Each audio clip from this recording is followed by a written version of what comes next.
বাংলা সাহিত্যের কিছু গল্প নিয়ে আমার এক বিশেষ নিবেদন স্তুতি।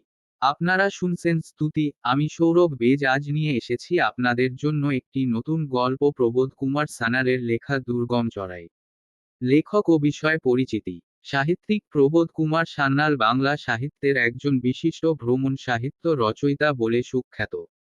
১৯০৫ খ্রিস্টাব্দে তিনি কলকাতায় জন্মগ্রহণ করেন। তার রচিত উপন্যাসগুলির মধ্যে যাযাবর, হাসুবানু, মহাপ্রস্থানের পথে, মরুতীর্থ হিমলাজ, দেবাত্মা হিমালয়, আঁকাবাঁকা, প্রিয় বান্ধবী অত্যন্ত বিখ্যাত। পার্বত্য পথে দুর্গমতার বাধাকে তুচ্ছ করে একদল যাত্রীর সঙ্গে প্রবোধ কুমার সান্যাল যাত্রা করেছিলেন। সংকলিত রচনায় চন্দনবাড়ি অঞ্চলের দূরাধিগম্য পিসর চড়াই-তে আরোহণ করতে গিয়ে তিনি যে রোমহর্ষক অভিজ্ঞতা লাভ করেছিলেন তাই বর্ণিত হয়েছে। শুরু হচ্ছে আজকের গল্প দুর্গম চড়াই। প্রায় মাইল দেড়েক এসে আমরা সেই সুপ্রসিদ্ধ চড়াই পথ পেলুম। এর নাম পিসর চড়াই, এটি চন্দনবাড়ি অঞ্চলে অতি কুখ্যাত। অনেকে বলেন, এটি হল প্রথম এবং সর্বপ্রধান অগ্নিপরীক্ষা। নিচের দিকে নিবিড় অরণ্য, আস্তে আস্তে উঠতে থাকলে অরণ্যলোক হালকা হয়ে আসে। পথের প্রথম দিকে এত পাথরের জটলা এবং সে পাথর এত আল্লা যে যদি দৈবাত একটি কি দুটি স্থানচ্যুত হয়, তবে সর্বনাশ। নিচের দিকে অসংখ্য যাত্রী হয়তো প্রাণ হারাবে। নাগা সাধু, সন্ন্যাসী ও মহন্ত মহারাজরা চলছে মন্ত্র জপতে জপতে। প্রতিটি পদক্ষেপ ক্লান্তিকর। লাঠির ভর দিয়ে দু পা ওঠো, আবার দাঁড়াও, নিঃশ্বাস নাও, আবার ওঠো। পথ বিপজ্জনকভাবে পিছল। পিছল বলেই নাম পিসর। নিচের থেকে মাথা উঁচুতে তুললেও পর্বতের চূড়া দেখা যায় না।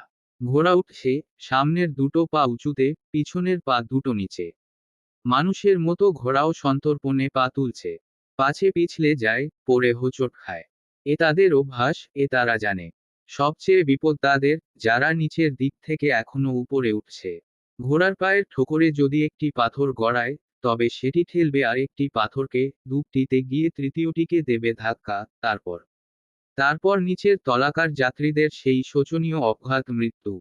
পাশ দিয়ে যাচ্ছেন ডান্ডিতে চড়ে বাঙালি মহিলা। আতঙ্কে তার চোখ দিয়ে এবার জল গড়িয়েছে। বিজবিজ করে বলছেন, জয় অমরনাথ, জয় বিপত্তারণ মধুসূদন। অপুর হয়ে আমরা ঘোড়ার গলা দু হাতে জড়িয়ে ধরে আছি। খাদের দিকে তাকাচ্ছি নে, হৃদযন্ত্রের ক্রিয়া বন্ধ হতে পারে।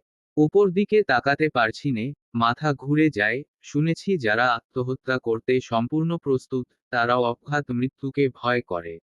নিচের দিকে কোথায় চন্দনবাড়ির শূন্য অধিত্যকা হারিয়ে গেছে, অরণ্যের শীর্ষস্থান আর খুঁজে পাচ্ছি নে। পৃথিবী আমাদের অনেক নিচে। ১৩-১৪ বছর আগে পণ্ডিত নেহেরু এসেছিলেন। শেষনাগের তুষার নদী দেখবার ইচ্ছা ছিল তার, কিন্তু এই পিসর চড়াই তার পথে বাধা দিয়েছিল। তার সঙ্গে ছিলেন খান আব্দুল গফফর খান ও শেখ মোহাম্মদ আবদুল্লাহ। পণ্ডিতজিকে তারা এখান থেকে ফিরিয়ে নিয়ে গিয়েছিলেন। সবচেয়ে বিপদ ছিল, এই অদ্ভুত পাহাড়ের এক একটি স্থলের মৃন্ম পিচ্ছিলতা। একটি ভ্রান্ত পদক্ষেপ, একটি মুহূর্তের অন্যমনস্কতা, সামান্য একটি হিসাবের ভুল, তারপর মৃত্যু দিয়ে তার প্রায়শ্চিত্ত।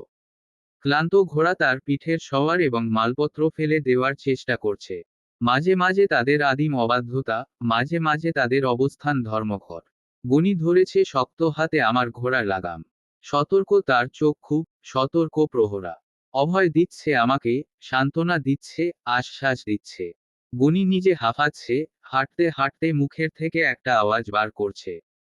কখনো ঘোড়াদের দিকে শীষ দিচ্ছে, কখনো বা নিঝুম পাহাড়ের দিকে চেঁচাচ্ছে। ফৌস, সাবাস, ফৌস, সাবাস। ওটা তাদের বুলি, ও বুলিটা ঘোড়ারা বোঝে। যেই দুটি ঘোড়া আগে পিছে চলে তারা নিজেদের মধ্যে মন জানাজানি করে, একজনকে ফেলে আর একজন এগোয় না। উভয়ের মধ্যে বিচ্ছেদ ঘটলে পথের মাঝখানে জিদ ধরে দাঁড়ায়, চেঁচায়, অবাধ্য হয়। তাদের এই প্রকৃতি রক্ষকরা জানে এবং সেইমতো ব্যবস্থা করে। আপনারা শুনছিলেন দুর্গম চড়াই। রচনা প্রবোধ কুমার সান্যাল। গল্প পাঠে সৌরভ বেজ। গল্পটা যদি ভালো লেগে থাকে তবে চ্যানেলটা সাবস্ক্রাইব করে পাশে থাকবেন এবং বন্ধুদের মধ্যে শেয়ার করবেন। আবার একটা নতুন গল্প নিয়ে হাজির হবে স্তুতি।